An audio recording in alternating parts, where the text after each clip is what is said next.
Bom, olá, boa tarde. Creio que já temos um número de participantes, enfim, bastante substancial. Portanto, vamos começar sem delongas, este meeting dedicado ao tema da inteligência artificial e direito de autor. É uma das múltiplas iniciativas que a PDSI já realizou, quer, enfim, no contexto do seu grupo específico dedicado à inteligência artificial, quer também aqui no grupo de regulação digital. E por isso é com grande prazer que, em nome da direção da APDSI, vos dou as boas-vindas. Eu tenho aqui uma introdução muito sintética, e o objetivo era, no fundo, poder-vos ter o máximo de tempo possível para possibilitar não apenas ouvirmos estes palestrantes que temos hoje connosco, e a quem agradeço, enfim, a disponibilidade, e também podermos ter algum debate no final das suas apresentações. E é verdadeiramente um painel enfim, de oradores de luxo. E eu vou apresentá-lo, e, enfim, intervirão de acordo com também a ordem com que aparecem enfim, no cartaz que a PDSI organizou para o efeito. Eu começava por apresentar a doutora, aqui são todos doutores por extenso, não é? Eh, a doutora Ana Ramalho, que é Senior Copyright Counsel da Google. Ela é doutorada pela Universidade de Amsterdão em direito, na área de direito de autor, onde também foi assistente. Enfim, tem múltiplos trabalhos de investigação e consultoria sobre temas relacionados com propriedade intelectual e direito de autor, para várias instituições, incluindo a WIPO, não é? A Organização Mundial da Propriedade Intelectual, e o Instituto Europeu de Patentes, o IPO. Seguidamente teremos Tito Rendas, o doutor Tito Rendas, que é na verdade o professor de Direito que eu gostaria de ter tido quando, enfim, frequentei a Universidade Católica há demasiado tempo já. Ele é diretor executivo da Católica Global School of Law e co-coordena o LLM Law in a Digital Economy. Eh, é também professor auxiliar da Faculdade de Direito da Universidade Católica Portuguesa, aqui em Lisboa, e membro também da Católica Research Center for the Future of Law. Ele é doutorado também pela Católica, obteve um LLM na Universidade de Harvard, e licenciado pela Católica, como referi. Também é professor visitante da Universidade Livre de Berlim, onde leciona um LLM em Business Competition e Regulatory Law. Enfim, tem vasta obra publicada, é sumamente conhecido. Enfim, também membro aqui do grupo de regulação digital e assíduo orador a eventos da APDS. Finalmente, temos também connosco a doutora Paula Cunha, que representa uma instituição importantíssima nesta matéria, enfim, e com, enfim, com uma importância enorme, enfim, na história do direito de autor em Portugal. Ela é administradora da Sociedade Portuguesa de Autores, da SPA, é doutorada com distinção em Ciências Sociais, com especialização em Comportamento Organizacional. Obteve também um prémio de mérito científico em Políticas de Desenvolvimento de Recursos Humanos. Enfim, múltiplas funções que ela exerceu, onde destacava, por exemplo, vice-presidente da Comissão de Coordenação e Desenvolvimento Regional da região de Lisboa e Val do Tejo. Tem também a atividade docente, enfim, universitária e formadora aqui em Portugal e no estrangeiro. Também é conferencista cá e no estrangeiro, enfim, participou em múltiplas missões internacionais, sendo também autora de múltiplas publicações.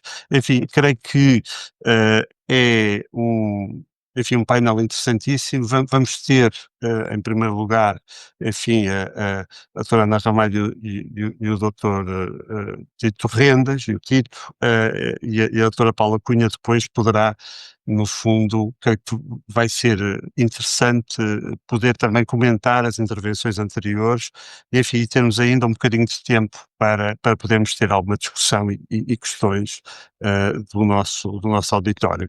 Nessa medida, eu passo de imediato a palavra à doutora Ana Ramalho, agradecendo, enfim, ter aceito o nosso convite. Muito obrigada, boa tarde a todos, e obrigada por essa simpática introdução.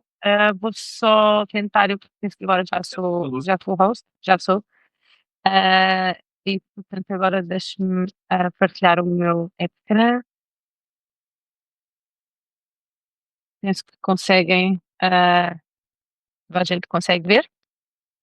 No Ainda por cima, a minha introdução aqui era para dizer que, como combinado com os outros, palestrantes, eu iria falar sobre o input, mas até iria falar mais do ponto de vista técnico, que é aqui uma ironia, descomunal, não é? Tendo em vista alterações à minha apresentação tão simples como não conseguem, ouvir bem, ou há aqui interferências, enfim. Hum, eu começaria então, por falar, por alguns conceitos, que eu acho importantes.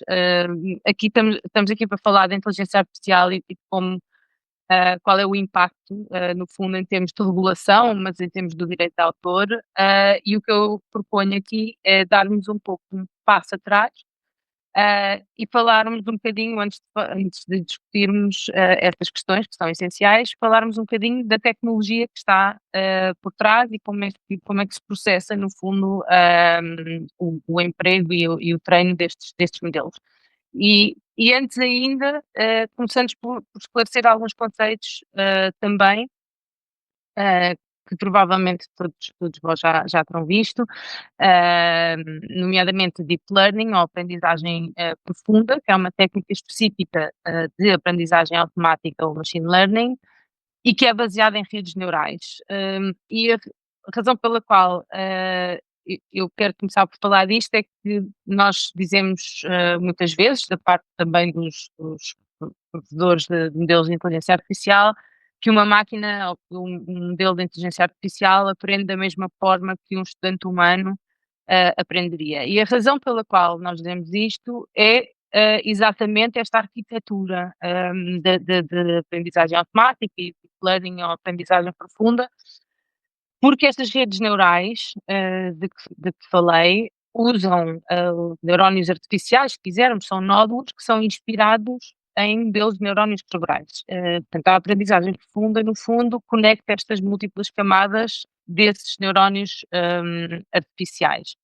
E a partir daí falamos da inteligência artificial generativa, que é um tipo de modelo de aprendizagem automática, portanto tem uma coisa ainda mais específica, que pode usar o que aprendeu com os exemplos que lhe foram fornecidos para criar, novos conteúdos. Esses novos conteúdos podem ser texto, imagens, música, código, e por aí adiante. Ora, dentro deste deep learning temos também os modelos de linguagem amplos, ou Large Language Model, vou falar aqui de LLMs, que é mais fácil.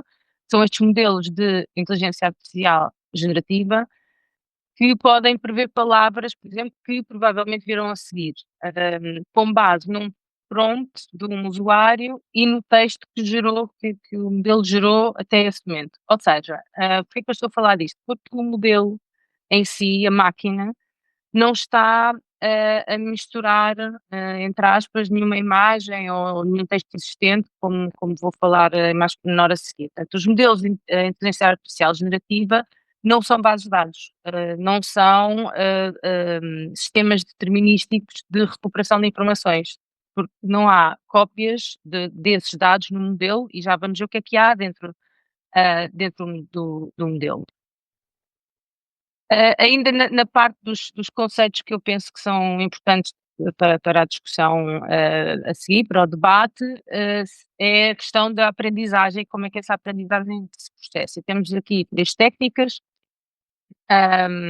fundamentais. A primeira, que é o chamado supervised learning ou aprendizagem automática supervisionada em português, e em que a inteligência artificial aprende a partir de dados que já estão colados ou que já estão legendados, ou seja, este modelo, a inteligência artificial, é alimentada com exemplos concretos que têm a resposta correta àquele elemento, àquela imagem, por exemplo. Ah, digamos, fotografias de cães, por exemplo, vou usar esse exemplo a seguir, com esses nomes nas imagens. E uma vez que a inteligência artificial está devidamente treinada nesses dados identificados, então pode dar respostas rápidas e mais certeiras, como sabemos, a questões novas. Depois a seguir ou paralelamente temos a aprendizagem, automática não supervisionada, supervisionada, em que os dados não estão legendados, o que quer dizer que as respostas corretas não são providenciadas à inteligência artificial.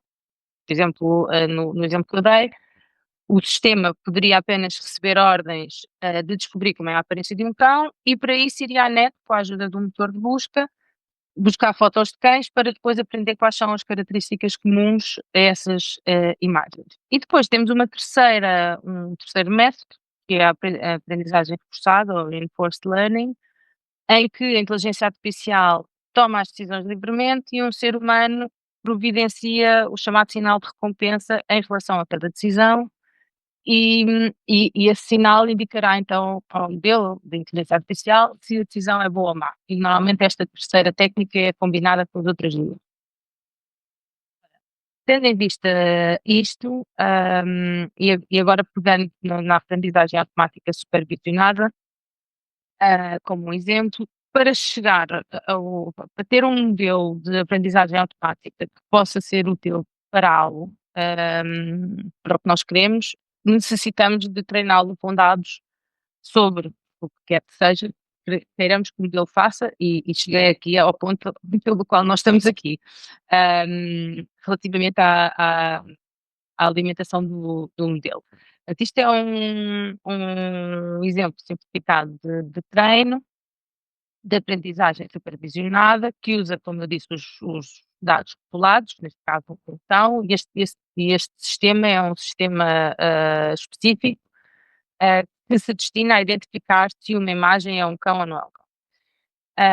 Neste exemplo, começando aqui pelos dados, temos aqui exemplos, os chamados exemplos positivos, em que dizemos que é um cão que está na imagem, mas também é possível usar exemplos negativos, como por exemplo fotos de dados que são legendadas como não cão. O que é que acontece? O construtor do modelo, ou o evidenciador do modelo, fornece a esta tal rede neural bipolar. Há pergunta? Creio que não. Já agora aproveitava para perguntar se há algum aparelho aí ao pé do seu, computador ou microfone a causar interferência, não? Telemóvel ou qualquer coisa? Não. Tenho um telemóvel, mas deixe-me retirá-lo. De resto, não tenho mesmo mais nada Tá, eletrónico. ok. Tá bem. Continua com Vá, interferência, é? vá. Tirar os É. brincos, deixa-me tirar os brincos, quer dizer, já Coitado. temos Não, não, não, não. está melhor? Hum, então, onde é que eu ia? Sim, neste exemplo, o quem quer que está a treinar o modelo fornece à rede estes tais pesos, que são, também parâmetros e que são uma medida da contribuição da característica que um determinado nódulo, aqueles círculos, hum, que a medida em que esses nódulos contribuem, para a tomada de decisão. Neste caso, a tomada de decisão é identificar se há um cão ou não.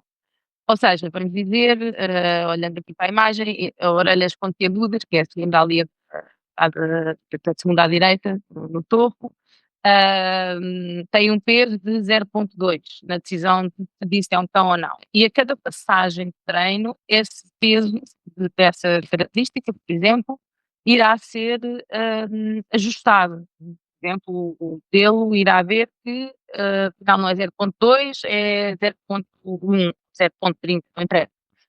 Hum, o que interessa aqui é o treino começa com este conjunto de dados que estão rotulados, estes dados são fornecidos ao modelo E o sistema depois usa esses pesos e compara o que obtém com o resultado esperado, que é a questão de saber identificar se há um cão ou não há um cão. E como estes pesos inicialmente são completamente aleatórios, provavelmente, o modelo não se vai sair muito bem, seja a identificar que há um cão ou seja a gerar um tipo de conteúdo. Ahm, e, portanto, vai haver várias passagens, várias iterações deste processo, e a cada passagem, em cada iteração, o que muda é o valor dos pesos. Ahm, e, portanto, com o objetivo, claro, que no último conjunto de nódulos, na saída, estes valores representam algo de útil com uma probabilidade da foto ser fotografia de um cão.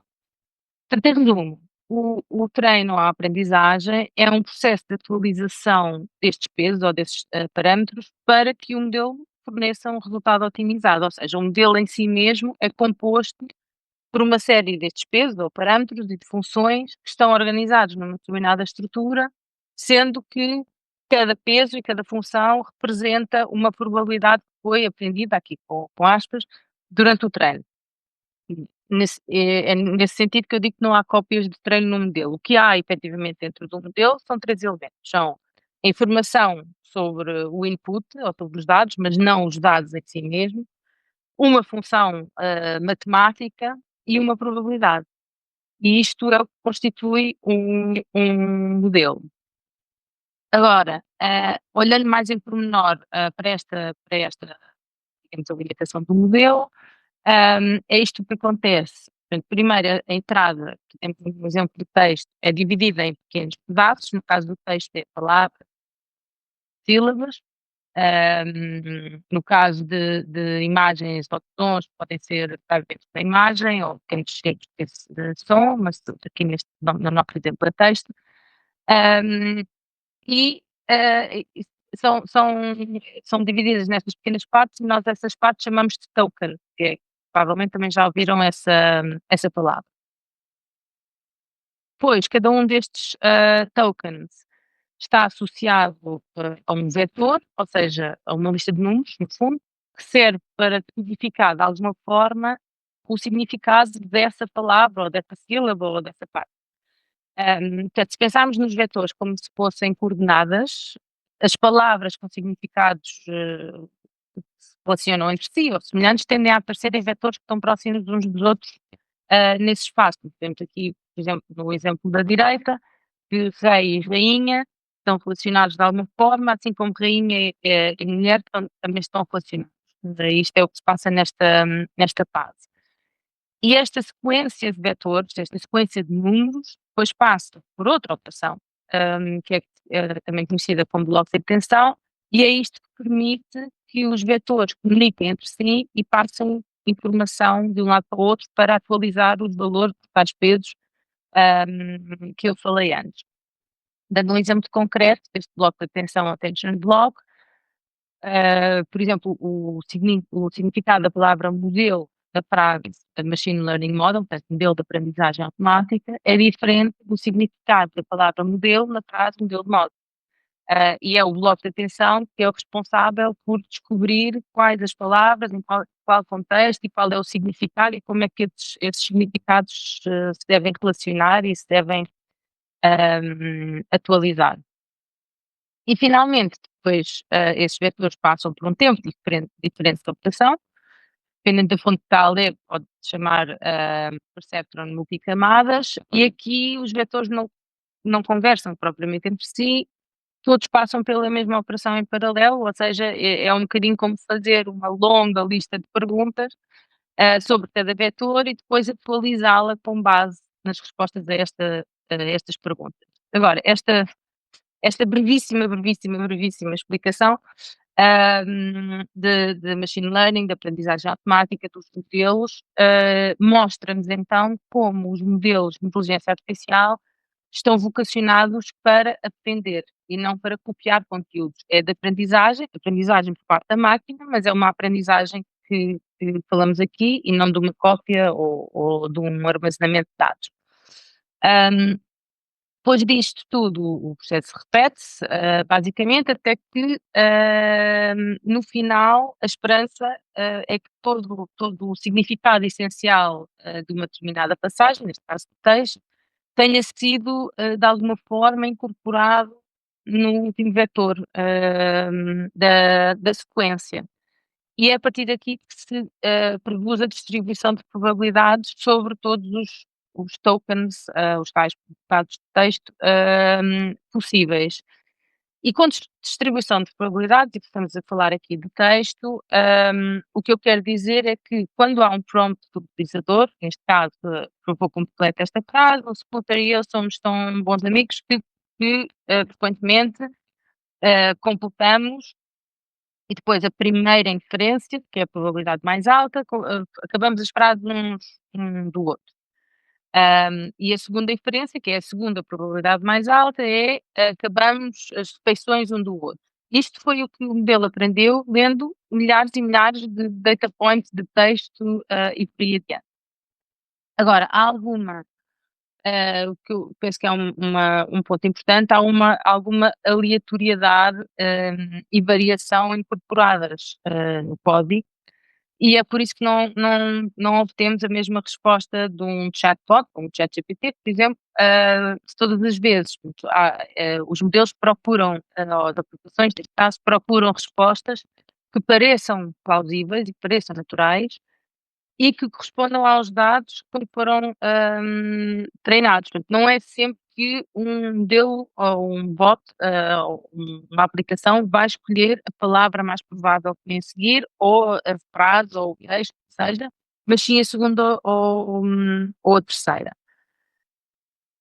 Também, queria também, ressalvar que, mais uma vez simplifiquei imenso aqui o processo, e que o resultado do treino é um modelo pré-treinado, mais ou menos como alguém que tem um bom condicionamento, físico, hum, foi treinado num grande conjunto de dados, mas se quisermos um jogador de ténis profissional, há um treino separado. Portanto, aqui, por exemplo, pega-se num modelo de linguagem grande pré-treinado, como o GPT-4, e ajusta-se para um caso de utilização específico, como por exemplo o ChatGPT.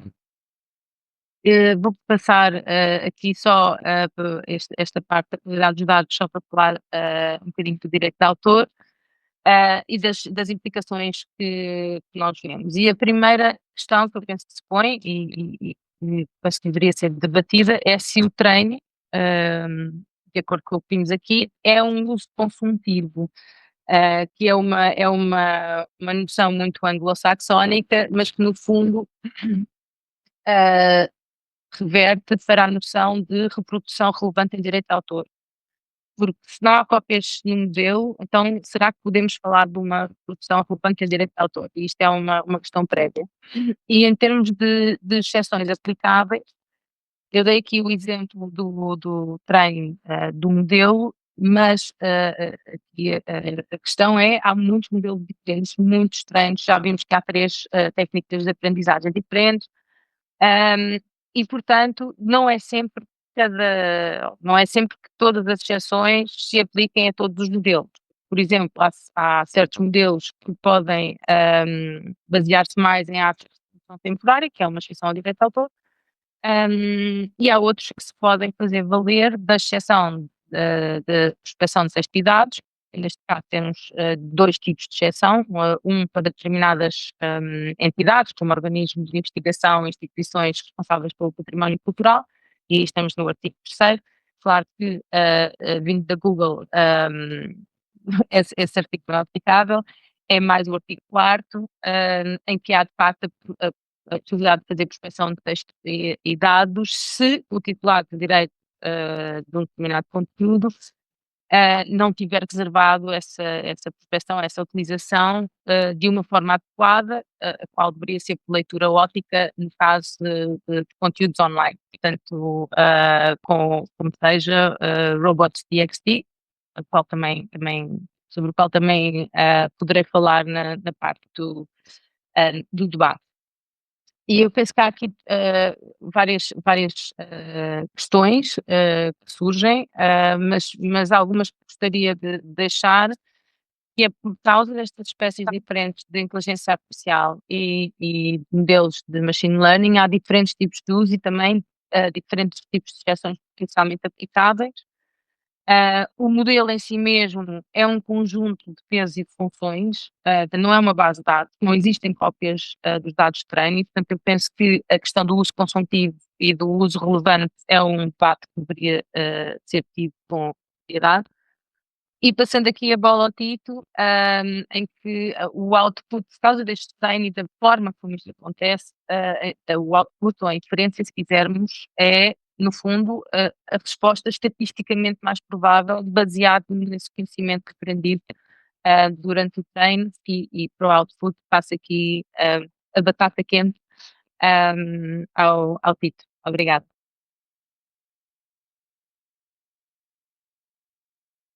Tito, a palavra é sua.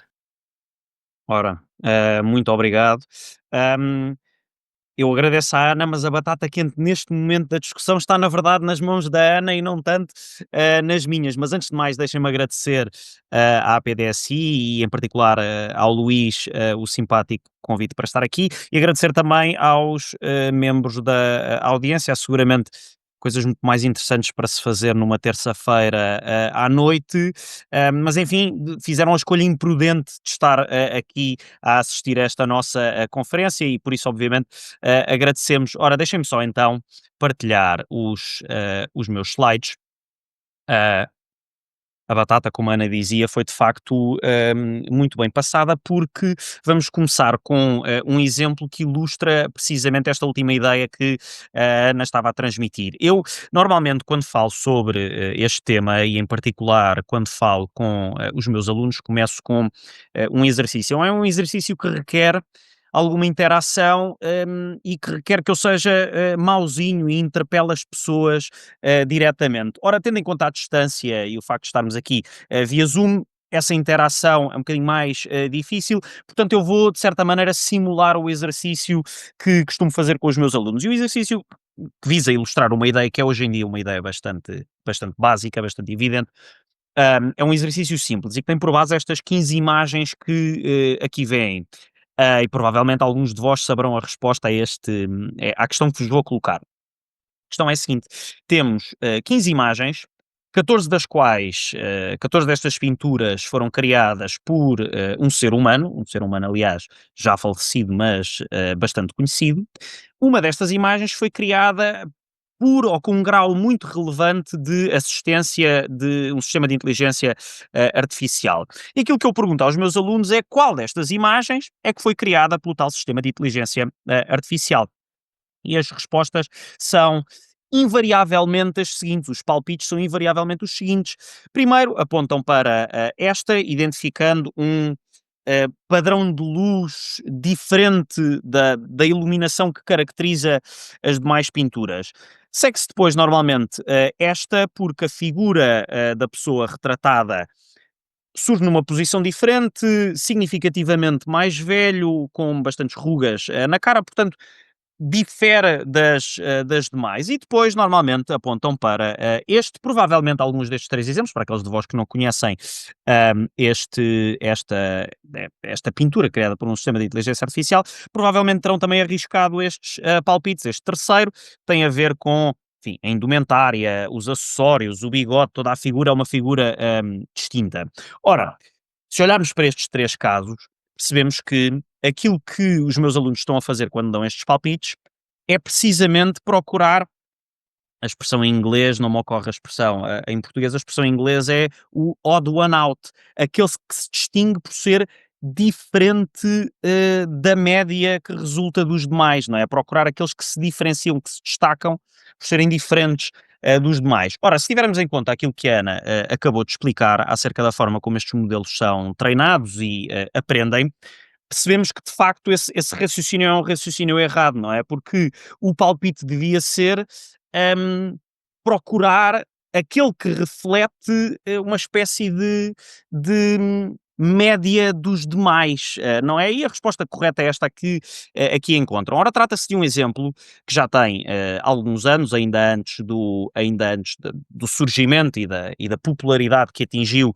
a inteligência artificial generativa, em particular o ChatGPT, mas trata-se de um exemplo, se não me engano, de 2017, 2018, que teve como ator principal um modelo de inteligência artificial, que foi alimentado, obviamente, com milhões de imagens para aprender a criar imagens, mas em particular com as 346 pinturas criadas por Rembrandt durante a sua vida e aprendeu basicamente a reproduzir as características das pinturas de Rembrandt. Ora, qual é que é o ponto fundamental? Que é em 2017 ou 2018, ano em que esta obra foi criada, não era uma ideia tão evidente, ainda não estávamos tão sensibilizados para quão avançadas estavam estas tecnologias, mas hoje em dia é um ponto evidente que é estes sistemas conseguem, em resultado do treino, e da aprendizagem, por que passaram, conseguem criar obras que são facilmente confundíveis com obras criadas por seres humanos.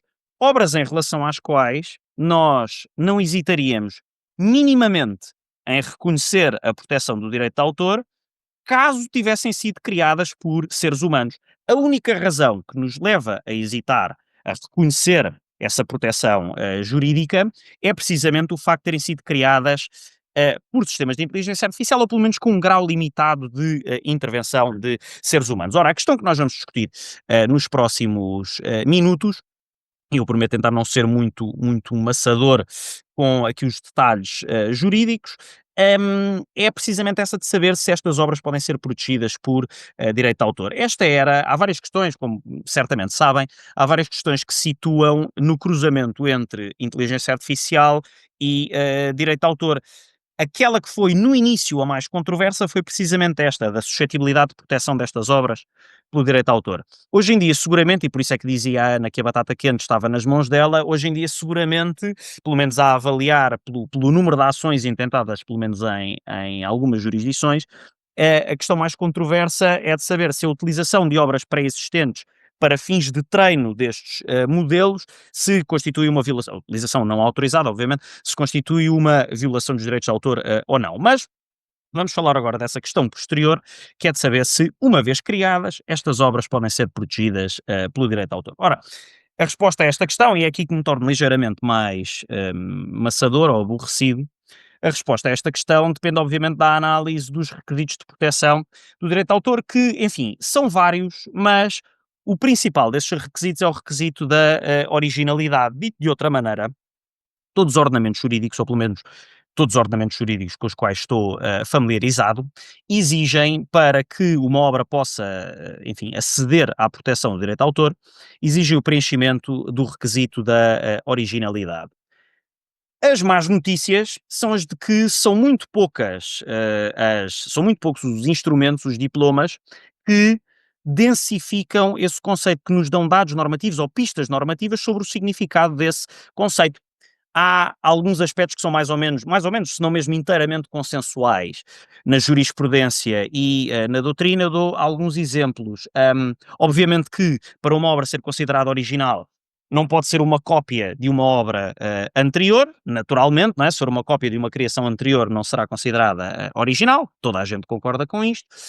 Um, Outro exemplo, para que uma obra seja considerada original, não tem de ter um determinado nível, como quer que esse nível seja medido, não tem de ter um determinado nível de qualidade ou de mérito estético ou artístico. Mesmo as obras frívolas ou medíocres podem ser protegidas por direito de autor. Portanto, há consenso em relação a esses aspectos.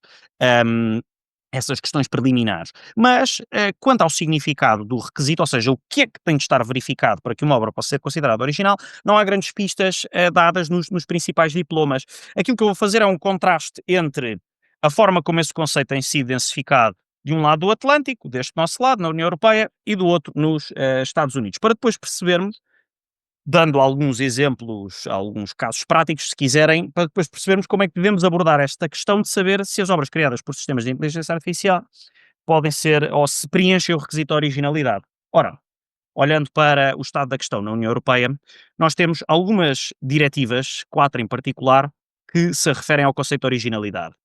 E antes de mais, desculpem uma nota preliminar, já terão percebido que os slides são mais ou menos esquizofrénicos do ponto de vista linguístico, não é? Eu vou saltando do inglês para o português, a razão é muito simples, é que eu não tive tempo de traduzir, já os tinha preparados em inglês e não, não tive tempo de os traduzir. Mas enfim, acho que são compreensíveis.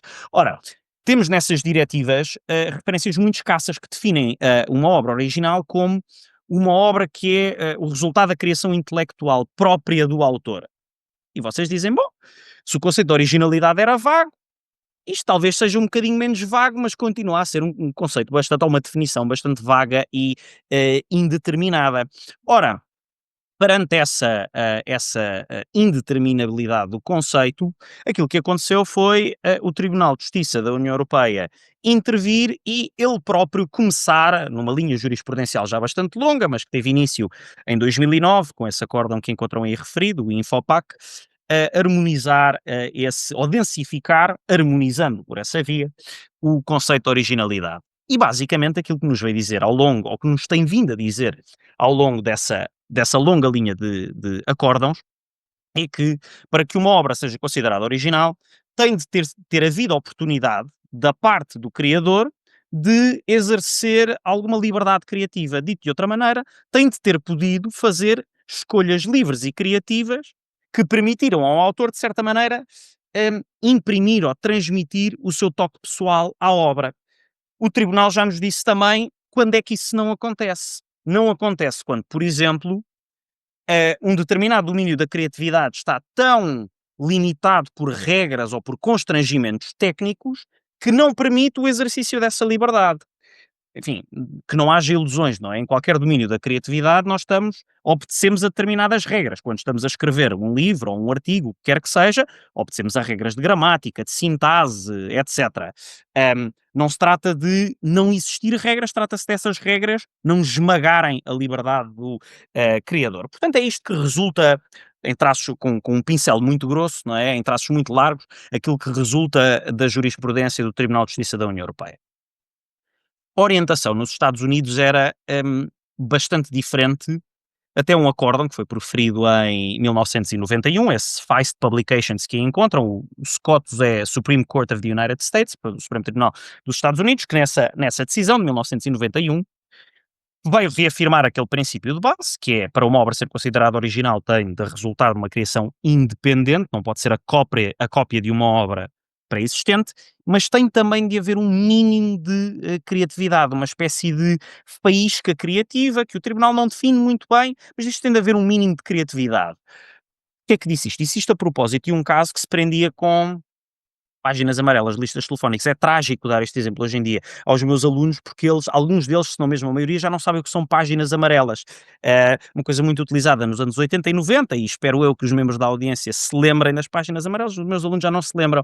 Mas porquê? Porque a questão estava em saber se as páginas amarelas, portanto, diretórios, não é? Listas telefónicas, se podiam ser protegidas por direito de autor, o tribunal disse não, porque apesar das compilações de factos, as páginas amarelas são compilações de factos, não é?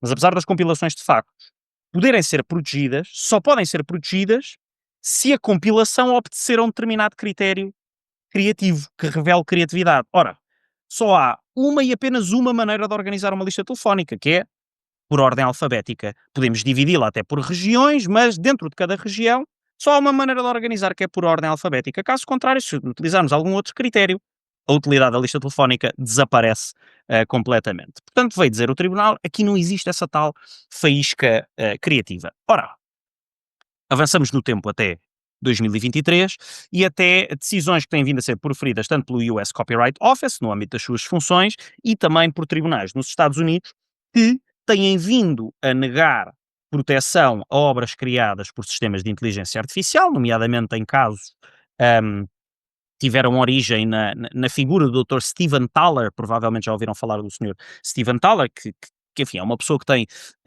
muito tempo livre e alguns recursos para gastar nestes casos de teste, nesta tipo de litigância estratégica, ou litigância de teste, mas que tem vindo a tentar demonstrar ou fazer valer a tese de que estas obras podem ser protegidas, tanto o US Copyright Office como os tribunais competentes para apreciarem as decisões em sede de recurso ou de impugnação judicial das decisões do US Copyright Office, têm dito que não, porque não há suficiente intervenção humana. Ora, o que é que parece resultar destes dois conjuntos de decisões? O que parece resultar é que, tanto das escolhas livres e criativas, do toque pessoal do autor, da faísca criativa e das decisões mais recentes nos Estados Unidos, ou que tiveram origem nos Estados Unidos, é que o conceito de originalidade, tanto de um lado do Atlântico como do outro, parece pressupor um determinado grau de envolvimento de um ser humano. E até mais do que isso, parece pressupor uma intenção criadora, um juízo subjetivo na composição da obra.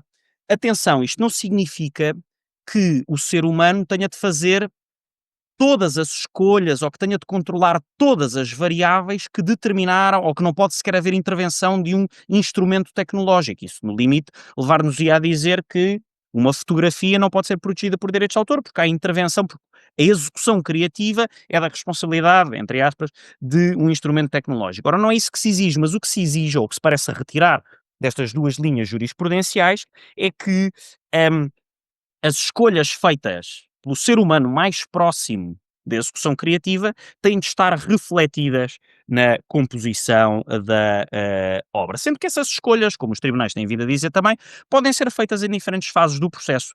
Na fase preparatória, na fase de execução propriamente dita, numa fase posterior, por exemplo, em sede de pós-produção ou de edição de imagem. Portanto, há vários momentos em que nós podemos fazer essas escolhas. Ou seja, mais uma vez, a resposta à questão de saber se obras criadas por sistemas de inteligência artificial podem ser protegidas por direitos de autor depende de uma análise do concreto grau do concreto grau de envolvimento do ser humano mais próximo do ato criativo. Isto, obviamente, na minha opinião. O que significa, e esta é a conclusão fundamental, eu sei que é uma espécie de conclusão, uma espécie não, é seguramente uma conclusão óbvia, é uma resposta que só pode ser dada de forma casuística. Mas aquilo que eu proponho nos próximos poucos minutos, e prometo deixar tempo também para, obviamente, a Paula comentar as intervenções e idealmente também para que haja questões da audiência, aquilo que proponho é que, tendo este critério em mente, olhemos para 3 casos distintos de obras geradas com um grau maior ou menor de intervenção de seres humanos e correspondentemente sistemas de inteligência artificial na criação. E o primeiro caso prático que vos trago é um poema sobre direitos de autor. Eu inicialmente nos slides tinha um exemplo com recurso ao chat GPT, mas depois por cordialidade para com a Ana, enquanto a Ana falava rapidamente fui ao Gemini e fiz um exercício no Gemini. Ora, eu basicamente inseri este prompt, não é? Escreve um poema sobre direito de autor e tem aí a resposta inicial. Com certeza, aqui está um poema sobre direito de autor em português e um poema perfeitamente digno, perfeitamente aceitável, até meritório do ponto de vista literário, sobre direito de autor. Mas o meu grau de intervenção foi apenas este: escreve um poema sobre direito de autor. Tudo o resto, a métrica, o padrão das rimas, o número de versos, estrofes, etc., foi definido pelo sistema de inteligência artificial. Vamos olhar para um segundo exemplo, a que dei o nome de capa de revista. E deixem-me só parar aqui a partilha dos slides e partilhar o YouTube. Acho que isto transmitirá o som, mas para perceberem qual foi o processo criativo por trás da criação desta capa. Ora, vamos lá, julgo que conseguem ver o YouTube. Aqui está. I got asked to help make a magazine cover for Cosmo magazine, the Cosmo, but this one would be different than every other cover before it because this would be their first magazine cover generated by artificial intelligence. What would it look like? I started off by getting on a call with the Cosmo team to discuss the creative direction of the cover. We wanted to represent a powerful woman, and we decided on an astronaut. Then I got to work, and I used DALL-E to generate options, but none of them felt quite right. This one, for example, was too boxy. Each time I adjusted my prompt over and over again, refining it to try to get the right image. And after many, many hours of trying hundreds of prompts, finally figured out the right one. It was a wide angle shot from below of a female astronaut with an athletic feminine body walking with swagger towards camera on Mars in an infinite universe. Synthwave digital art. Here's how it turned out.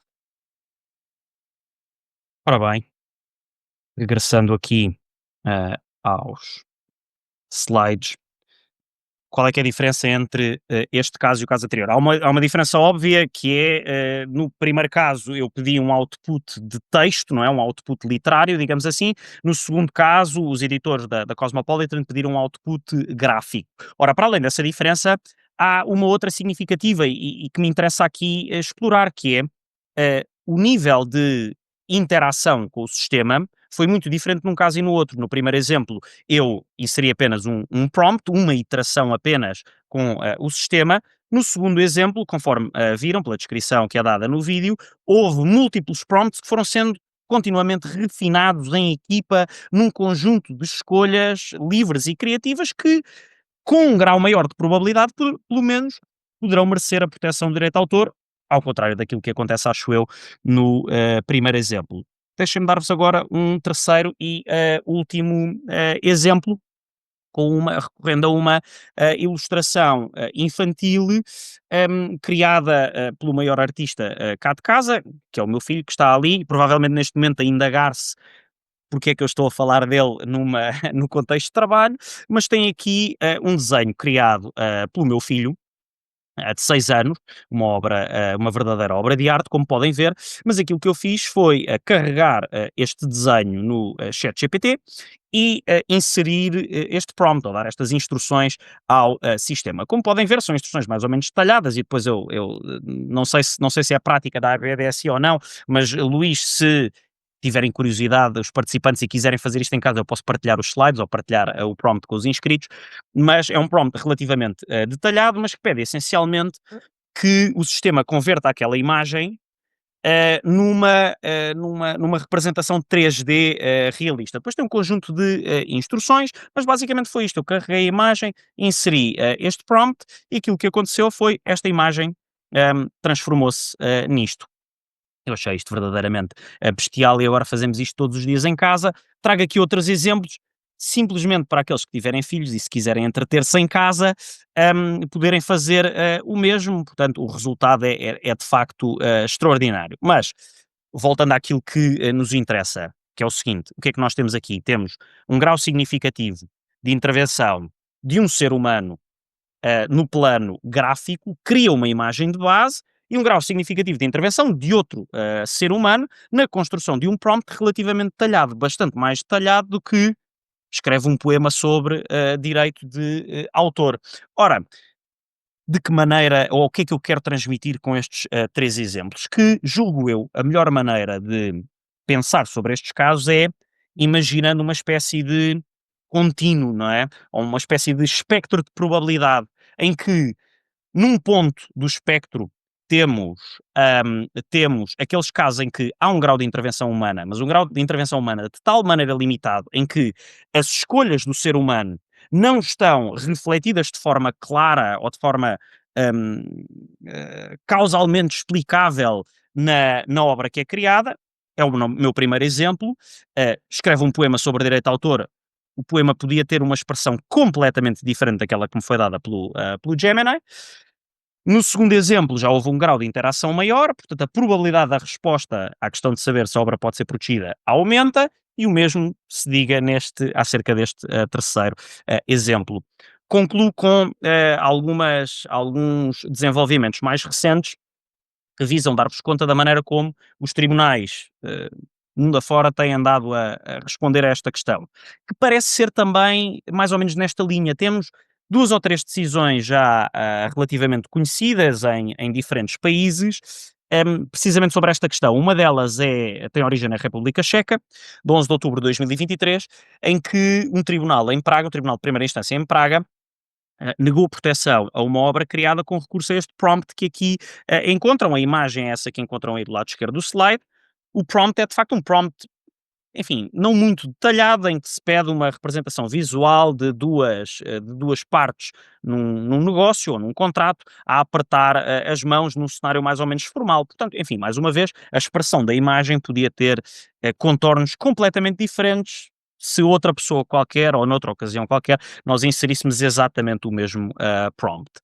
Não foi esse o sentido da decisão agora de um tribunal em Pequim, numa decisão cronologicamente próxima da anterior, a 27 de novembro de 2023, mas um caso em tudo semelhante àquele caso da Cosmopolitan que vos trouxe. Tratava-se de um utilizador, já não me lembro do Stable Diffusion, do Midjourney, um desses text-to-image models, que inseriu um prompt e foi refinando, aperfeiçoando ao longo de, apresentou prova nesse sentido, ao longo de mais ou menos 150 interações. Portanto, mais ou menos semelhante àquilo que aconteceu no caso da Cosmopolitan. Foram refinando o prompt continuamente. E aí o tribunal concluiu que, sim senhor, as escolhas deste utilizador, as escolhas pessoais, livres e criativas deste utilizador, aparecem, o seu juízo estético aparece refletido nestas imagens. E a imagem em questão era esta que aqui encontram. Por fim, temos um relatório publicado recentemente pelo US Copyright Office, em janeiro de 2025.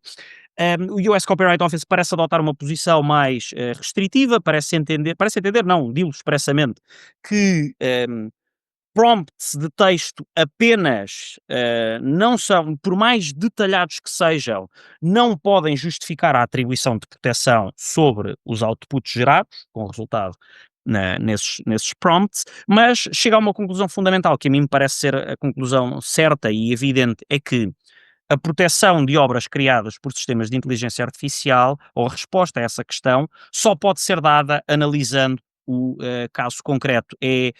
Não vale a pena tentarmos dar respostas claras de sim ou não, mais ou menos absolutas para esta questão, porque essas respostas, no quadro do direito de autor, tanto de um lado do Atlântico como do outro atual, parecem-me ser erradas. Ora, dito tudo isto, muito obrigado pela vossa atenção e fico então a aguardar as vossas questões. Luís, obrigado. Obrigado, Tito. Fico com esperanças, porque, enfim, de poder proteger uma obra criada há algum tempo atrás com o ChatGPT, em que, enfim, ele surge a partir de uma foto minha, num uniforme de Napoleão, com o tricórnio, etc. Estou muito contente com essa obra, foram muitos prompts, muitas instruções, espero que algum dia possa haver algum reconhecimento pelo direito de autor. Enfim, mas passo de imediato para a palavra à doutora Paula Cunha, que vai fazer a sua intervenção representando a Sociedade Portuguesa de Autores. Muito Palavra é obrigada. sua. Obrigado. Muito obrigada pelo convite. Obviamente é uma honra e é um prazer enorme estar aqui nesta sessão e com colegas de painel tão ilustres e tão relevantes e com quem se aprende sempre muito. Acabámos de aprender agora. Tivemos aqui duas excelentes lições. Apetece voltar à escola e apetece voltar à escola e ouvir o título, designadamente, que quem sou muito admiradora. E a Ana também, mas não acompanho tanto. Como teve a gentileza o Luís teve a gentileza de referir na introdução, eu não, o meu doutoramento não é em ciências jurídicas, eu sou socióloga e, portanto, tenho aqui uma abordagem um bocadinho diferente, mas embora nós não tenhamos combinado estas intervenções, ou pelo menos a articulação entre elas, nem os conteúdos, parece-me que estamos alinhados naquelas que estão. Ainda há algumas questões que são de facto críticas e isso leva-me a pegar nesta última intervenção do Tito e de facto dizer desde já que obviamente a Sociedade Portuguesa de Autores considera a inteligência artificial, e aqui só por uma questão de, enfim, facilidade, estamos a falar da IAG, mas a IA é mais fácil de se referir, é uma ferramenta, claro que sim, portanto não é, isso não está sequer aqui em discussão. E consideramos que este instrumento abre-nos imensas possibilidades de apoio à criação, de fomento das indústrias culturais e criativas, e há imensos dados já nesse sentido, portanto, de facto, é bem-vinda. No entanto, enfim, ao outro lado e a esse lado nós também temos que atender e que é de facto, importante. Hã, deixa-me dizer, três dimensões, digamos, que me parecem relevantes quando se fala em enfim, há outras, mas estas são aquelas que sintetizaria neste momento quando estamos a falar em IA e direito de autor. Hã, e que foge um bocadinho, aparentemente, às intervenções anteriores. Uma delas é uma dimensão ética, moral, legal. Hã, e talvez seja, enfim, a dimensão mais crítica neste momento. Por exemplo, temos um grande pensador que é o Harari, que nos tem dito frequentemente que é necessário um debate ético, é necessário um debate político bastante robusto sobre a IA, isso segundo este pensador, a regulação e a governança da IA são fundamentais para que os seus benefícios sejam amplamente compartilhados e para que os riscos possam ser eventualmente mitigados. Portanto, temos aqui questões de facto importantes. Temos uma dimensão económica, e vou terminar esta breve apresentação com alguns dados de um estudo recente, que penso que são importantes. E temos uma dimensão que eu, enfim, chamaria uma dimensão sociológica. O que é que nós, aqui, começando com a questão da regulação, e aqui eu iria abordar a fase intermédia, portanto, o Tito falou na questão final, no output, que é protegido ou não é protegido, e curiosamente, nós focamos mais neste momento, esta intervenção é mais na fase intermédia, que é a aprendizagem. Ou seja, o que é que eu faço e o que é que acontece com os dados ou com os autores dos dados, com quem cria os conteúdos que depois vão alimentar a máquina. E é indispensável, não há como não falar do AI Act, enfim, do AI Act e ligá-lo, obviamente, ao Código de Conduta, que neste momento, enfim, está aí no cerne da discussão. Porque o AI Act efetivamente coloca o ser humano no centro da regulação, numa relação enfim, que pretende seja equilibrada entre estimular a competitividade e o desenvolvimento económico por um lado e por outro lado salvaguardar os direitos humanos fundamentais, onde obviamente se insere o direito de autores. A Comissão Europeia, como sabem, vai aprovar um código de conduta para o uso da IA de uso geral. Pretende-se que este código ajude a garantir que os fornecedores de modelos de IA de uso geral cumpram as suas obrigações de fornecer um resumo suficientemente detalhado dos conteúdos utilizados para o treino, daí a questão, eu disse que íamos incidir mais no treino, e de implementar uma política de conformidade com o direito da União Europeia, peço desculpa, isto agora decidiu atualizar aqui o sistema, relativamente aos direitos de autor e aos direitos conexos. A elaboração deste código começou há uns meses, a terceira versão foi publicada em março, hum, mas neste momento há dúvidas relativamente a esta última versão. Aliás, o nosso Ministério da Cultura, através de uma carta subscrita pelo Secretário de Estado da Cultura, alerta para o facto de esta terceira versão do código parece estar a afastar-se de uma abordagem equilibrada e harmoniosa que caracteriza o sistema jurídico europeu, mas aí há ilustres juristas presentes na audiência. E portanto nesta versão as obrigações aparentemente, as obrigações relativas aos fornecedores de sistemas de IA são reduzidas a simples esforços razoáveis. Significa que o cumprimento dos requisitos legais tornar-se-ia voluntário. E isso, enfim, coloca os fornecedores tecnológicos colocaria acima das pessoas, digamos assim, e poderia minar o próprio respeito pela legislação dos direitos de autor, que deverá estar no centro da regulação. Daí que, na recente reunião que ocorreu dos ministros da Cultura da União Europeia, ocorreu recentemente, dia 13 de maio, Portugal tenha defendido, enfim, 3 aspectos fundamentais: a autorização prévia dos titulares de direitos para a utilização de obras protegidas, sistemas de licenciamento claros, sem exceções generalizadas, transparência através da identificação clara das obras utilizadas no trem de IA por meio de recursos a identificadores únicos. Espanha, enfim, alinhou com esta posição. Aliás, acrescentou-lhe, enfim, fez questão de acrescentar a importância de uma remuneração justa pela utilização das obras protegidas por parte da IA, a clarificação das exceções legais, o artigo 4º a que a Ana se referia, e a intenção de rever a diretiva relativa aos direitos de autor, que vem de 2019, e a preocupação com a diluição dos direitos culturais na terceira proposta deste código. Depois a Itália e a Hungria juntaram-se a esta posição e, portanto, houve outros países. Portanto, neste momento aguardamos a versão final, digamos assim, deste importante documento. Há uma, como é que eu vou dizer, há uma ampla associação de instituições internacionais que neste momento desenvolvem uma campanha de sensibilização na União Europeia, precisamente para a sensibilização para a necessidade de não ser adulterado o espírito do AI Act. Houve reuniões dia 20 e 21 de maio, são, enfim, alguns exemplos de algumas fotografias, com altos dirigentes, responsáveis políticos, e de facto a ideia é, através deste lema que é Straight to the Act, Straight to the Art, e portanto, efetivamente, neste momento o que aguardamos é qual é que é a nova versão deste Código de Conduta, que esperemos que seja limado relativamente a estas questões.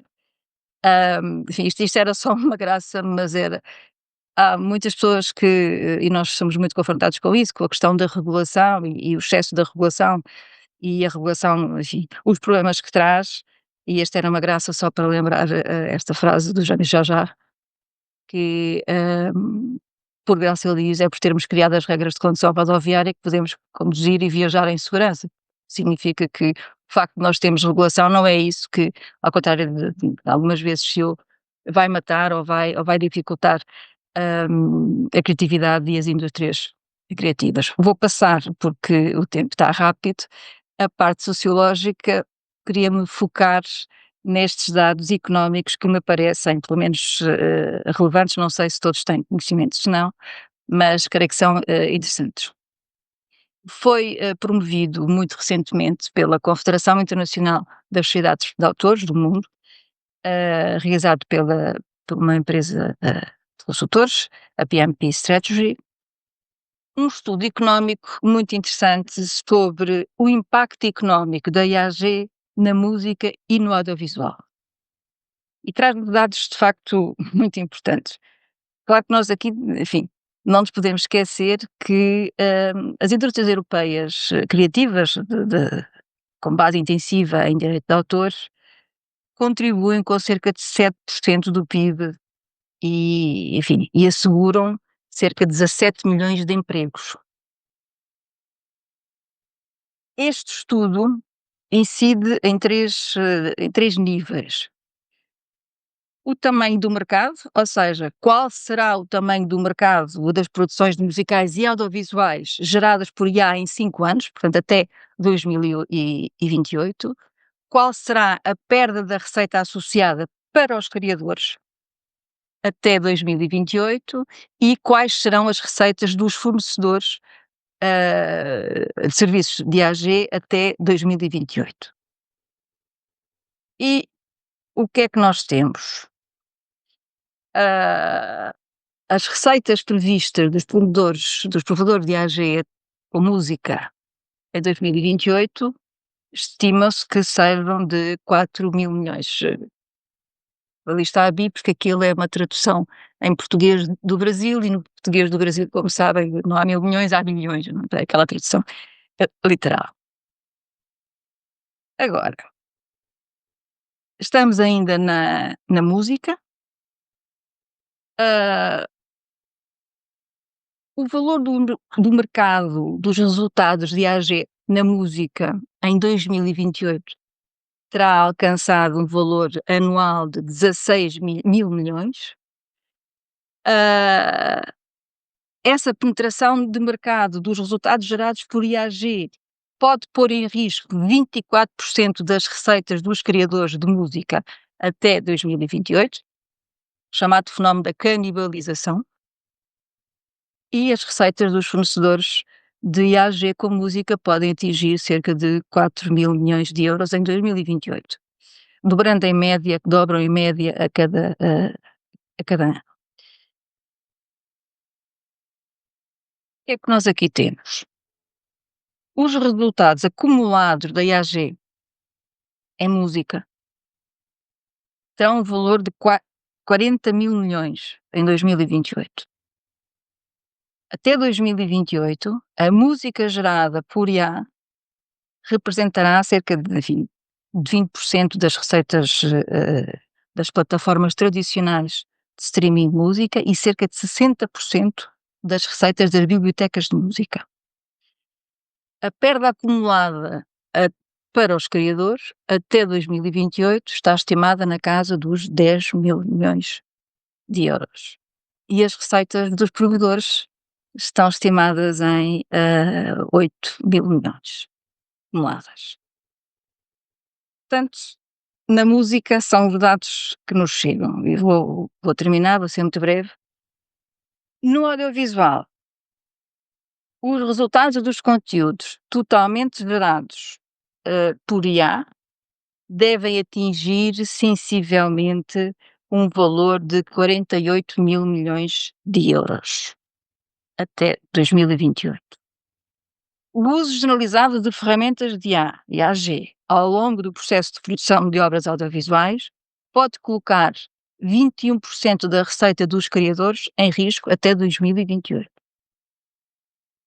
O uso generalizado de ferramentas de AV ao longo do processo de produção de obras audiovisuais coloca 21%, representa 12 mil milhões de perdas acumuladas, e uma perda anual de 4,5 mil milhões de euros em 2028. Portanto, isto significa-nos que temos aqui, de facto, um panorama, enfim, que preocupa, obviamente, os criadores, porque são dados, é um estudo feito, que posso-vos enviar, aliás, ele está disponível no site da SPA e nas instituições internacionais que a SPA integra, e realmente são dados que nos ajudam a pensar. A nossa posição relativamente a isto é, como disse ao início, ótimo, fantástico, é uma excelente ferramenta, assim deve ser entendida, completamente de acordo relativamente à questão do não reconhecimento da proteção de uma obra completamente gerada por IA. Para nós isso é perfeitamente tranquilo. Agora, o que se discute neste momento, até qual é a percentagem, ou seja, nós temos autores neste momento a dizer, bom, eu fiz isto com o recurso a IA, usei um bocadinho a IA como ferramenta, então como é que é? Portanto, essa é uma discussão que neste momento está em curso. São as dificuldades do mundo moderno. Mas, de facto, estes dados são dados que nos fazem pensar e que nos obrigam a refletir, de facto, como é que vamos lidar com esta questão. Terminaria com esta declaração que o chairman da Confederação Internacional dos Autores e o fundador do ZAVA, Bjorn, referiu precisamente nesta última reunião em Bruxelas, que é, de facto, não nos devemos deixar seduzir pela ideia que é falsa de que os interesses dos criadores devem ser colocados de lado, e a ideia de que é preciso que esta visão seja win-win, seja vantajosa, quer para um lado, quer para o outro, porque na realidade estamos todos do mesmo lado, queremos que efetivamente a IA contribua para o desenvolvimento, neste caso bem concreto, da cultura, das indústrias culturais e criativas, mas naturalmente salvaguardando os direitos e a justa remuneração a que os titulares dos conteúdos protegidos, que no fundo são utilizados para alimentar a máquina, para ensinar a máquina, sejam salvaguardados. Termino aqui, agradecendo mais uma vez este convite. Obrigado por nos colocar de forma tão clara, enfim, de certo modo chocante, todos estes dados e sobretudo os dados económicos são enfim, muito visíveis.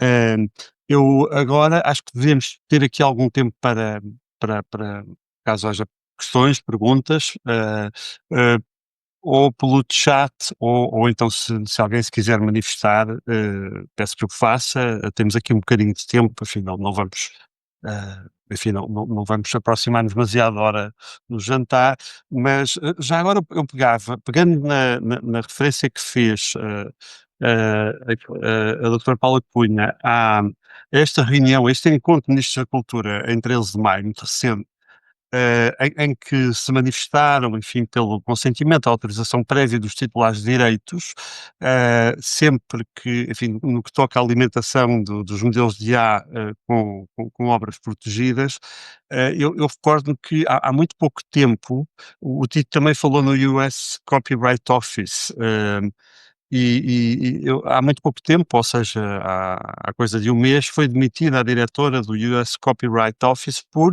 aparentemente manifestar uma opinião muito semelhante àquela que, enfim, partilharam os ministros da cultura neste encontro muito recente, ministros da cultura da União Europeia.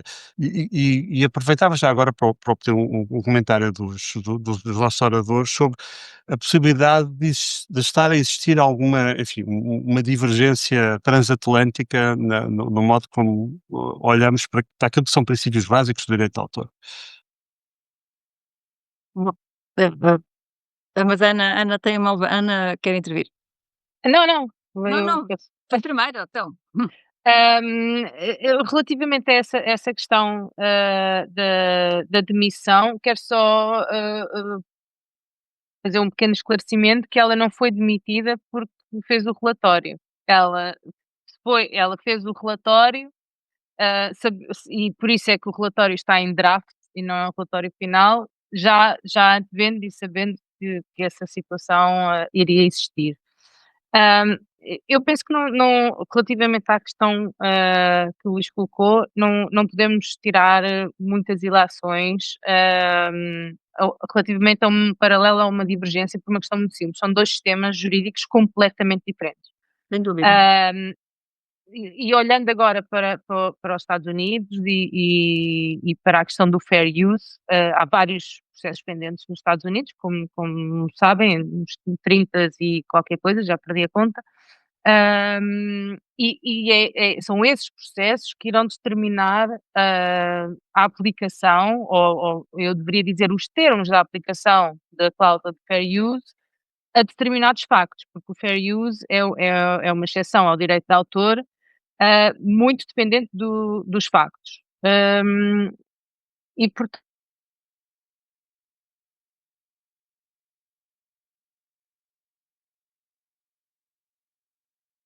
Congelou a imagem, tivemos aqui vamos esperar que a Ana consiga voltar a ligar-se. Não sei, a doutora Paula Cunha estava a sentir. Isto Sim. acontece com os especialistas nas É, trabalhos é. tecnológicas. É um Eu fico tão clássico. contente, É um clássico. porque normalmente acontece a nós, não é? Que também. É isso. Mas sim, vamos lá ver, não sei se a minha primeira reação é exatamente em consonância com o que o Luís referiu, que é efetivamente parece haver aqui uma relação entre a demissão da diretora, que aliás, brilhante especialista, brilhante, brilhante técnica, e aquele relatório. A Ana diz que o relatório já estaria produzido, enfim, é um draft, evidentemente, mas é um draft muito, enfim, muito desenvolvido. Eu diria que é um draft praticamente, enfim, praticamente final. E aí há de facto alguma afinidade e alguma semelhança entre os conceitos. Embora nós estejamos efetivamente perante universos jurídicos distintos, e são realidades distintas. Portanto, vamos ver qual é que é a evolução que os Estados Unidos vão ter, mas eu creio que a questão dos Estados Unidos ultrapassa muito esta situação da inteligência artificial ou do direito de autor ou do copyright, não é? Portanto, temos assistido todos é a tal dimensão sociológica, temos assistido todos a algumas intervenções americanas e algumas posições, enfim, Certo. como escuso de qualificado, portanto, neste momento eu diria que não é bem uma referência. É pena que esse relatório seja retirado ou venha a ser retirado, porque era um passo importante. Posso só concluir o que estava a dizer? Peço imensa desculpa, mas o meu computador, a ironia continua, resolveu atualizar exatamente quando eu estava a falar. Isto deve ser um sinal vindo de outros. Ana, estava a falar do fair use, isso é um tema muito importante, por favor. Pronto, então, como eu estava a dizer, a questão da aplicabilidade do fair use aos determinados tipos de factos e de diferentes tipos de modelo, é uma coisa que vai ser determinada pelos casos que estão pendentes. Este relatório, que ainda por cima é um draft, é uma questão separada, que não tem, força de lei, não é binding. E há esta questão pendente. Outra coisa é o sistema que nós temos, nomeadamente na União Europeia, de aplicação de determinadas exceções, ah, que neste caso, aproveito para dizer, a premissa é que a prospeção de texto dados é permitida, a não ser que o autor faça um opt-out. Portanto, a premissa é opt-out na União Europeia e não opt-in não, mais uma vez, penso que não podemos tirar ilações desta questão do relatório por várias razões que eu já expliquei, mas poderei também desenvolver esse tema. Então agora deixa-me só, dar aqui uma nota que vem a propósito do que a Ana, acabou de dizer.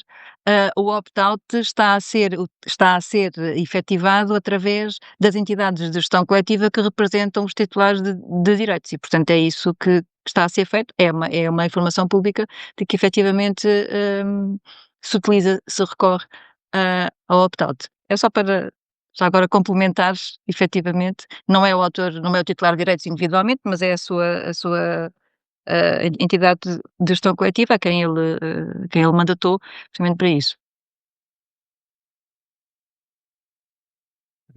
Não sei se há questões, entretanto, no nosso auditório, mas se não houver, já agora eu Olá, Luís. temos aqui uma, Gerardo Sim. Lisboa. Sim, faça favor. Boas tardes. Ouvem bem? Sim, perfeitamente. Sim. Ok. Quero primeiro agradecer à TDSI e aos excelentes oradores que aqui participaram. Eu tenho aqui algumas questões a colocar, vêm um bocadinho da minha participação como presidente da Associação de Empresas Open Source Portuguesas e também membro de diversos comitês de normalização sobre o uso ético de inteligência artificial, quer no I310, nos Estados Unidos, quer outros de âmbito mais europeu. Nesse sentido, uma das primeiras questões que têm sido abordadas, quer em termos de utilização de sistemas de inteligência artificial, ou aprendizagem automática, quer em termos da sua criação, a questão que tem estado mais quente tem vindo a ser sobre a ética e a responsabilização dos utilizadores e, enfim, programadores, equipas de desenvolvimento, nestes sistemas. Responsabilização por parte de, enfim, quem desenvolve estes sistemas e de quem os gera, para que a componente de modelização recorra de forma, e está, ética, às suas fontes, mas também que quem crie obras ou faça uso destes sistemas tenha um uso ético e responsável e, portanto, há quem não me consiga ouvir-me. O que eu pedi era que fosse sintético agora a fazer a pergunta para podermos ouvir ainda os oradores. Ok. Obrigado. E a questão tem a ver então com quem usa estes sistemas declarar a priori e na sua obra a forma como os usou.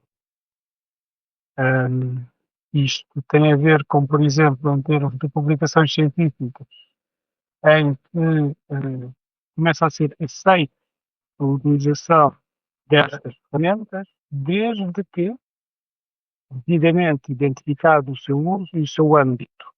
Como, por exemplo, para refinar o texto ou fazer verificação sobre análise de dados, mas não como substituto da sua obra.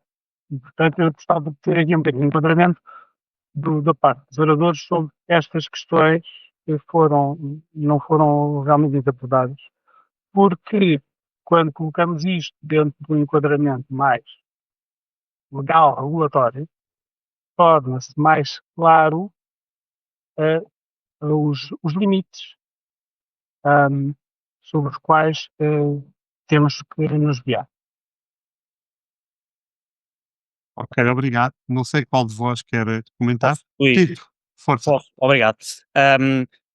Gerardo, é uma questão que me interessa bastante, sobretudo tendo em conta, enfim, a minha profissão e as minhas funções concretas atuais que estão relacionadas também com a administração universitária. Portanto, como pode imaginar, é uma questão em que tenho investido muito tempo a pensar, para a qual não tenho ainda uma resposta clara, mas há cada vez mais respostas aí a surgir em diferentes universidades. Portanto, a questão basicamente está em saber de que forma é que quem utiliza, nomeadamente em trabalhos científicos, mas não apenas, mas vou concentrar na questão dos trabalhos científicos, quem utiliza estas ferramentas, de que forma é que deve revelar o seu uso de maneira a agir de modo eticamente aceitável. Ora, aquilo que lhe posso dizer é que há uma espécie de consenso entre as diferentes universidades pelo mundo fora, está mais ou menos em linha com aquilo que a Paula dizia há pouco, é que devemos encarar estas ferramentas como ferramentas hum, muitíssimo úteis e travar a utilização, o desenvolvimento destas ferramentas, nomeadamente para aquilo que nos interessa nesta questão, pelos nossos alunos, é completamente inútil, é mais ou menos parar o vento com as mãos. Aquilo que eu tenho feito com os meus alunos, vou dar-lhe o meu exemplo concreto, que enfim, que vale o que vale. Aquilo que eu tenho feito com os meus alunos é o seguinte, enfim, duas coisas. Tenho procurado encontrar exercícios em que eles não se consigam substituir tão facilmente por estas ferramentas.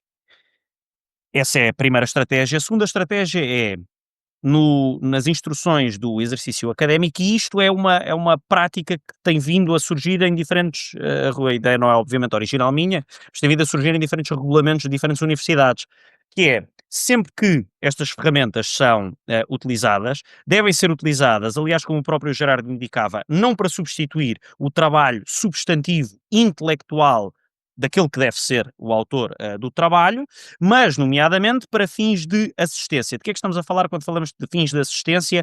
E é para esses fins que eu autorizo livremente, não apenas autorizo, como incentivo os meus alunos a utilizarem estes sistemas para, por exemplo, revisão gramatical, mais até do que revisão gramatical, melhorias formais na construção das respostas. Eu até agradeço ler respostas mais bem construídas do que respostas escritas com os pés, não é? Portanto, eu acho que eles até deviam ser penalizados por não utilizar este tipo de ferramentas para estes fins, porque significa que estarão a escrever melhor. Até para fins, por exemplo, de brainstorming, arranjar ideias para argumentos para uma determinada resposta, desde que não se substituam pelas ferramentas. E exijo também que, sob pena de reprovarem, exige também que, numa espécie de nota inicial nos seus trabalhos, nota de rodapé inicial ou nota de abertura, indiquem a forma como utilizaram estes sistemas e deem exemplos de prompts que utilizaram,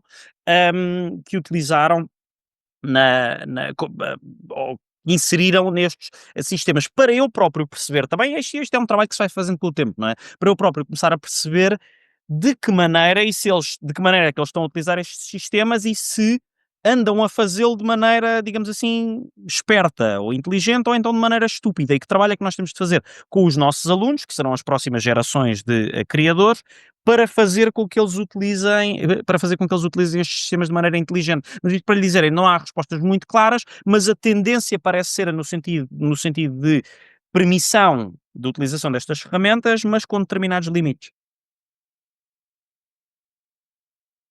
Ana, ou Paula, não sei se querem acrescentar. Perfeitamente de acordo com esta interpretação, que no fundo é a exigência ética que deve ser colocada não só na universidade, como relativamente a qualquer utilização de que recorra à inteligência artificial e efetivamente, é um processo, eu acho que estamos todos e te referiu bem, estamos todos a aprender e estamos todos a pensar e está o mundo inteiro a refletir sobre como é que é a melhor maneira de se regular mas de facto sempre com a colocação, isso aí é uma nota que para nós é importante, que é a questão ética no centro deste processo. Sim. Aproveito também, para acrescentar que uma das questões do lado dos fornecedores de IA, em que metemos muita tónica, é que a IA deve ser um complemento e não um substituto para a criação.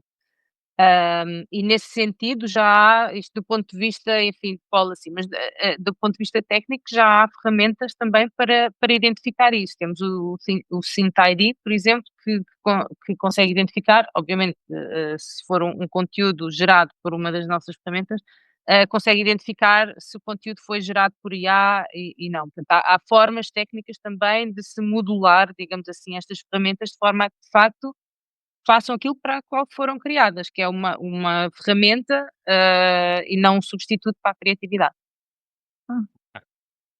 Temos aqui mais pedidos de perguntas, mas na verdade estamos já em cima das 8 horas e não gostava de ultrapassar essa meta e por isso, bom, agradeço a todos, mas em particular aos nossos oradores, à Ana, ao Tito, à Paula, por esta sessão tão interessante, e acho que ficou claro que, enfim, temos que repetir, porque o tema, enfim, tem de facto avanços, enfim, muito rápidos e suscita o interesse de muita gente, enfim, de todos nós e da comunidade. Nessa medida, em nome da APDSI, agradeço a todos, aos oradores em particular, e a todos os presentes e até uma próxima oportunidade. Muito obrigado. Obrigada. Adeus. Obrigada. Obrigada Adeus. a todos. Obrigada. Deus obrigado. Boa noite. Obrigada também. Obrigada. Obrigado. Obrigado. Free audio post production by alphonic.com.